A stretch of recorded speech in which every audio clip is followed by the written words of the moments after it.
This is the Lone Crater YouTube. We hope this video helps. You start by mounting the controller and motors to the frame.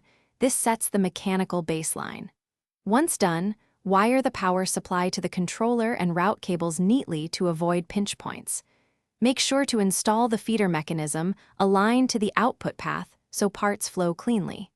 As you tighten fasteners, check tolerances and clearances to prevent jams. This early alignment reduces rework later and ensures the unit will track consistently when you power up for initial tests.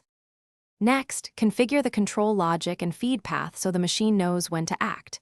You will program homing routines, define feed rate and cycle timing, and enable safety interlocks that stop on error. Then, calibrate sensors for position and presence detection and set thresholds to reject misfeeds. Once sensors are reliable, tune motor parameters, acceleration, max speed, and microstepping to match load dynamics. These steps ensure synchronized movement and consistent part placement, which prevents wear and improves throughput. For final startup, run dry cycles at reduced speed to verify timing and flow, then gradually raise to production speed while watching for misfeeds.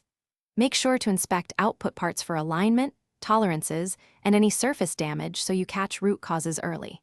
If you encounter consistent errors, check feeder alignment and sensor thresholds first. These are the most common failure points. Replace any worn feed rollers or guides, and retune motor profiles.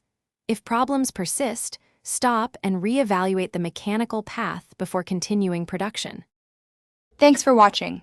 Consider subscribing if we helped you.